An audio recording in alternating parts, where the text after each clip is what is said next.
Apple's never quite done this before. They've announced WWDC 2021 at the end of March, and then we were all like, that's it then, we're just gonna wait for WWDC to happen. And then Apple threw us a curveball, an event to be held next Tuesday on the 20th of April. And with just 3 days left before the spring-loaded event, the rumors are back on as well.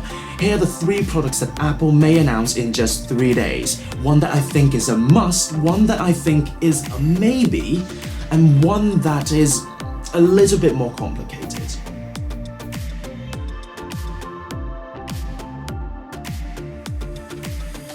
Now, the very first thing, the must, and that is of course the iPad Pro. To start, let's set the stage. There are 4 iPads that Apple currently sells. First, there's the just iPad, the low-cost mainstream option. Nothing fancy there, it was updated last year in September. Then there's the iPad Air. It was last updated October 2020, and because it has the same A14 chip as found on the iPhone 12, this thing is blazing fast. Then there's the iPad mini, which Apple has quite apparently given up on because it hasn't received an update for more than 2 years now.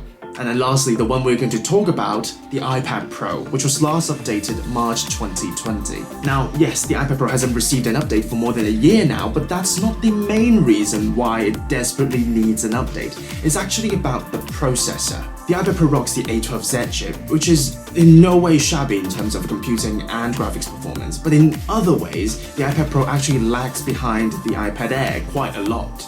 The A14 chip on the iPad Air, which is in most part the same as the one found on the iPhone 12, is manufactured on a 5nm process, as compared to the A12Z chip on the iPad Pro, manufactured on the 7nm process. These 2 iPads may be performing comparably well in terms of Geekbench scores, but the iPad Pro is definitely lacking behind in terms of power efficiency.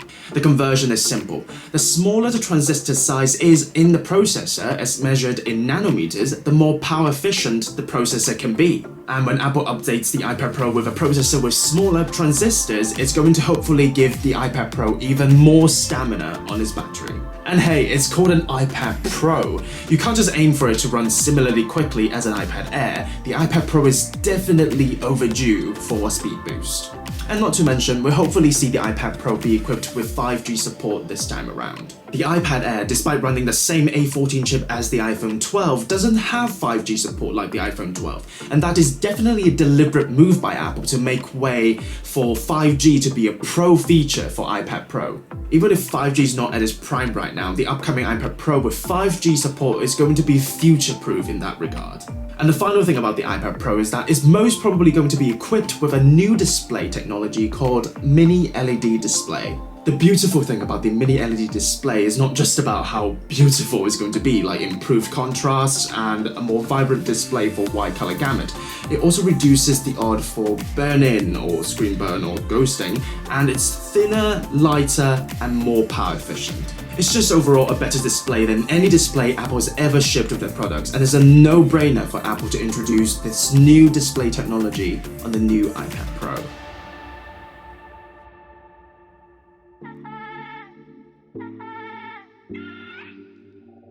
Now, this second product is a maybe. Maybe we will see it next week.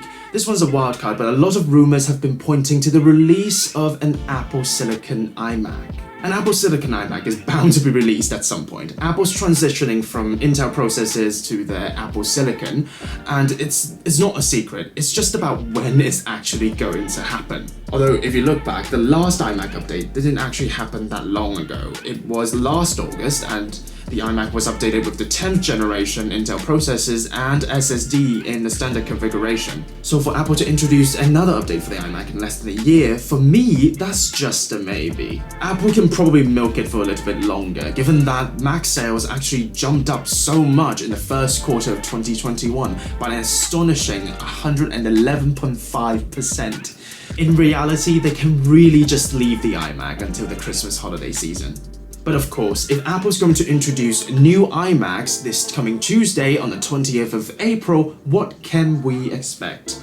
First and foremost, the iMac is of course going to come with Apple Silicon, most probably named the M1X chip, with faster computing and graphics performance than the M1 chip. But the more exciting thing is that we might be seeing a redesign for the iMac, one that is inspired by the design of the Pro Display XDR. To put it in perspective, the current design of the iMac has been with us since 2012, and Apple has not touched the design of the iMac for a whopping 10 years. At the time, everyone was appreciating how thin the side of the iMac was after the removal of the DVD drive, but now everyone's just fixated on the thick bezels of the display, and also especially the chin that houses the Apple logo and speaker array. There were rumours of a possible 24-inch iMac that's going to replace the 21.5-inch model, but then rumours of such have fizzled out quite a bit. The rumours are now highlighting how the design language of the Mac Pro and the Pro Display XDR may influence the design of the new iMac, especially the lattice vent pattern that contributes both to the unique design and the functionality of dissipating heat as a heatsink. But to be fair, after 10 years of not touching the design, anything is a plus, right? Apple, you can just give us anything and we'll respond with a wow. Just give us some eye candy and a new version of the Apple Silicon, and Apple, you're all set for the new iMac.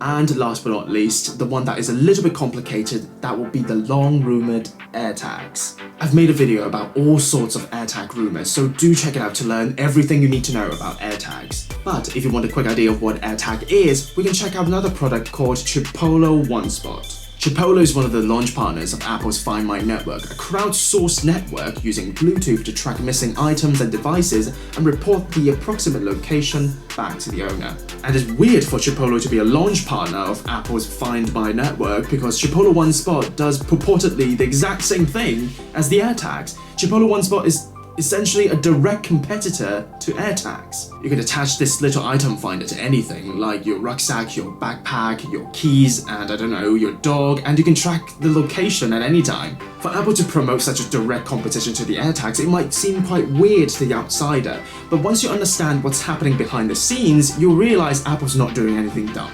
And this thing behind the scenes is a whole bunch of antitrust attacks. If Apple's launching the AirTag on its own, it might seem like Apple's trying to exclude other manufacturers from the Find My network, which essentially is anti-competition behavior.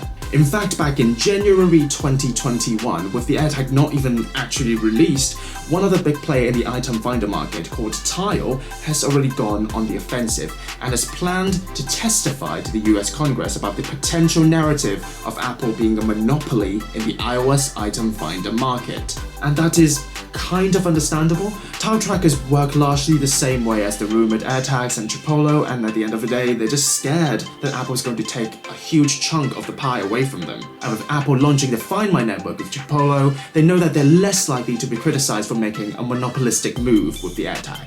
But above all this, I still have doubts about whether it's worth the fuss for Apple to release an item tracker themselves. The Chipolo OneSpot tracker is expected to be sold at £22 or $25 US, and Apple being Apple, there's just no way the AirTag is going to be just £22. But then if Apple wants to release AirTags at a higher price point, then they really have to add some really useful, really important features to justify that price. Possibly with wideband technology, so that location tracking will be more accurate than just with Bluetooth. But whether that will be worth the extra buck, that's not for me to decide. That's on you, that's on every potential customer out there.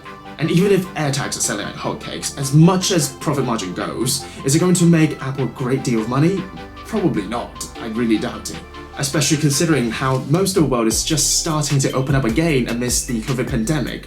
If no one's going out, then no one needs to bring their stuff outside, then no one needs to track where their belongings are. So yeah, that's AirTag for you, a complicated one. Doesn't really make sense to be released at the moment. But with all the rumours all along, if it makes people happy, if it makes Apple fans happy, then why not, right? Just another excuse for Apple fans to spend more of their money.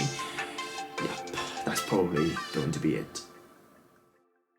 And that sums up our preview of Apple's spring-loaded event next Tuesday on the 20th of April. We've got the iPad Pro in the bag, but also a redesigned iMac and the long-rumoured AirTag as the two wildcards. I'm excited for the event, and I hope you are as well. For now, give this video a like and tell me in the comment section down below if I've missed anything for this event. Also, do subscribe to the channel for more rumours like these for WWDC 2021 later this year. Before you go, check out one of my other videos right here, and I can't wait to see you in the very next one.